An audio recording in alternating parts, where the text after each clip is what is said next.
ইতিমধ্যে ঘিলামৰাত আহি উপস্থিত হৈছেহি কংগ্ৰেছৰ মূল নেতাজন যিজন ভূপেন বৰাদেৱ ইতিমধ্যে আহি ঘিলামৰাত উপস্থিত হৈছেহি। মই দৃশ্যাৱলী আপোনালোকক কোনে কোনে দেখুৱাবলৈ বিচাৰিছোঁ। প্ৰদেশ কংগ্ৰেছৰ যিজন আচলতে সভাপতি ভূপেন কুমাৰ বৰাদেৱ ইতিমধ্যে আহি ঘিলামৰাত উপস্থিত হৈছেহি।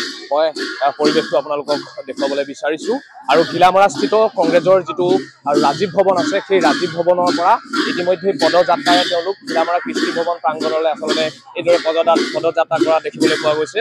আৰু ইয়াতে কংগ্ৰেছ কৰ্মীসকলৰ উপস্থিতিত এইদৰে আচলতে ভূপেন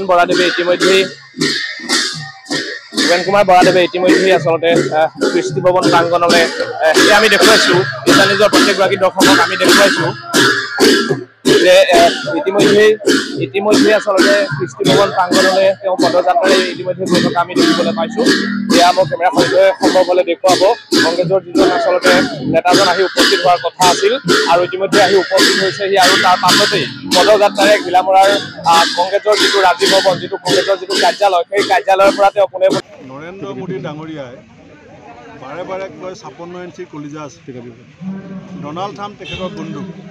কিন্তু আপোনালোক সকলোৱে দেখিছে যে আমেৰিকাত বিভিন্ন কামত নিয়োজিত বিভিন্ন ভাৰতবৰ্ষৰ নাগৰিকক কি ধৰণে বন্দী হিচাপে হাতত হেণ্ডকাপ লগাই, ভৰিত হেণ্ডকাপ লগাই 40 ঘণ্টা অনাহাৰে অনিদ্ৰায় কি ধৰণৰ দুৰ্ব্যৱহাৰ কৰা হৈছে, সেই কথাটোত এতিয়ালৈকে দেশৰ প্ৰধানমন্ত্ৰী মৌন, আমাৰ দেশৰ যিজন বিদেশ মন্ত্ৰী এছ জয়শংকৰ ডাঙৰীয়া মৌন।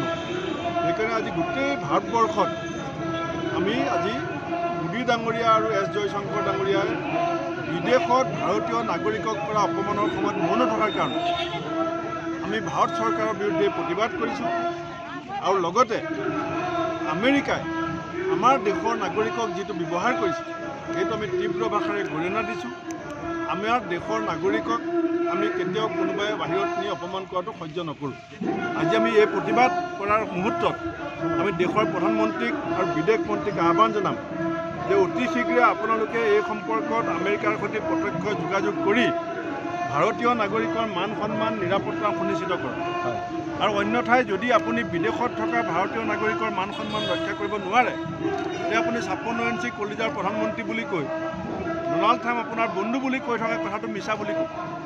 সেইকাৰণে মই ঢকুৱাখানা আৰু ঘিলামৰা দুইখন ব্লক কংগ্ৰেছক ধন্যবাদ দিম যে কালিৰ পৰাই আমাৰ ইয়াত এখন সভা ঠিক হৈ আছিলে, কিন্তু লগত সংগতি ৰাখি গোটেই দেশজুৰি হোৱা প্ৰতিবাদত আজি লখিমপুৰ জিলাৰ লগতে আমাৰ ঢকুৱাখানা ঘিলামৰাৰ ৰাইজেও যি স্বতঃস্ফূৰ্ত সহায় দিছে, মই তেওঁলোককো ধন্যবাদ দিম। আপোনালোকৰ কংগ্ৰেছ দলে আলি আই লৃগাং এবাৰ ঢকুৱাখানাত উদযাপন কৰাৰ কথা জানিবলৈ পাইছোঁ। আলি আই লৃগাং গোটেই অসমতে হ'ব নহয়, আমি কংগ্ৰেছে বিহু পাতিলে আপুনি বেয়া পায় নেকি? এই সম্পৰ্কে আমি কংগ্ৰেছে আলি আই লৃগাং পাতিলে আপুনি বেয়া পায় নেকি? কৈ দিয়ক। এই সম্পৰ্কে আজি TMPকে প্ৰতিবাদী সভা অনুষ্ঠিত কৰিছে আৰু তেওঁলোকে কৈছে যে কোনো ৰাজনৈতিক দলে তেওঁলোকৰ আলি আই লৃগাং পতাটো তেওঁলোকে বিৰোধিতা কৰিছে। কি ক'ব? মই ভূপেন বৰা, মই মাঘ বিহু পাতিম, মই কংগ্ৰেছো কৰিম, তাত আপুনি ক'বলগীয়া কি আছে? এতিয়া আমাৰ ইয়াতে আছে দলে সুৰজিৎ দলে নিজৰ বিহু আলি আই লৃগাং, দলে কংগ্ৰেছ। দলে আলি আই লৃগাং পতাত আপুনি কি ক'ব নেকি যে দলে কংগ্ৰেছ কৰে সেইকাৰণে দলে আলি আই লৃগাং পাতিব নোৱাৰিব কথাটো? গতিকে বিহুক লৈ আমি অনাহকত বিতৰ্ক কৰিব নালাগে। বিহু যাৰ যিটো পৰম্পৰা, সেইটো বিজেপিৰহে কথা। আপুনি কি খাব, কি সাজপাৰ পিন্ধিব, কি পাতিব, কি নেপাতিব, সেইটো বিজেপিয়ে ঠিক কৰে। আমি বাকী যিসকল জাতীয় সংগঠন আছোঁ সকলোৱে চাব লাগে যাতে আমাৰ সংস্কৃতিক কোনো অপভ্ৰংশ কৰিব নোৱাৰে, আমাৰ সংস্কৃতিক যাতে কোনো বিকৃত কৰিব নোৱাৰে। এতিয়া দেউৰীসকলে দেউৰী বিহু পাতিব, বড়োসকলে বাগৰুম্বা নাচিব, আমি বিহু নাচিম, দলে আমাৰ পাৱে তেওঁলোকে আলি আই লৃগাং পাতিব, তেওঁলোকে ৰাজনীতিও কৰিব, ছাত্ৰ সন্থাও কৰিব, সেইটো কিয় বেয়া পাব? পঞ্চায়ত নিৰ্বাচনো আহি আছে, পঞ্চায়তটো আজি ঢকুৱাখানাৰ ৰিজাল্ট দেখিলে, যি ধৰণে ৰাতিপুৱা ইমান দবা পিটা বৰষুণৰ মাজত ৰাইজে হাতত কংগ্ৰেছৰ পতাকা লৈ ওলাই আহিছে। এইখিনি মানুহে যেতিয়া এবাৰ জিকিম বুলি ভাবি ল'ব, আৰু বিজেপিৰ যিটো লুণ্ঠন চলি আছে ইয়াত, MSCটো এতিয়া চবেই জানে, এইটো MSC বুলি নকয়, ইগ' মাগ' MSC মানে এতিয়া ইগ' মাগ'।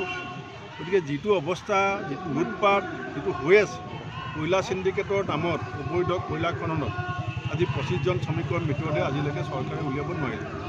এই কথাবিলাকতো ৰাইজে দেখি আছে। এটা পৰিয়ালৰ সম্পত্তি কেনেকৈ বাঢ়ি গৈছে। ইলেকশ্যনৰ সময়ত হ'ব বুলি ক'ব, কিমানটা ইলেকশ্যন পাৰ হ'ব। সৰ্বানন্দ সোণোৱাল ডাঙৰীয়াই মাজুলীত MLA খেলিবলৈ যাওঁতে ক'লে যে দলং হৈ যাব। তাৰপাছত আধাৰশিলা কৰিলে। তাৰপিছত নীতিন গাডকাৰী ডাঙৰীয়াই পাৰ্লিয়ামেণ্টত গৈ ক'লে যে সোণোৱালক জিকাবৰ কাৰণেহে মই কৈছিলোঁ। এতিয়া খুটা বহি গ'ল। ঠিকাদাৰ কোন? যিটো ঠিকাদাৰক উত্তৰ প্ৰদেশৰ চৰকাৰে ব্লেক লিষ্টেড কৰিছে, আজি সেইটো ঠিকাদাৰকে অসম চৰকাৰে ৰঙা দলিচা পাই দিছে।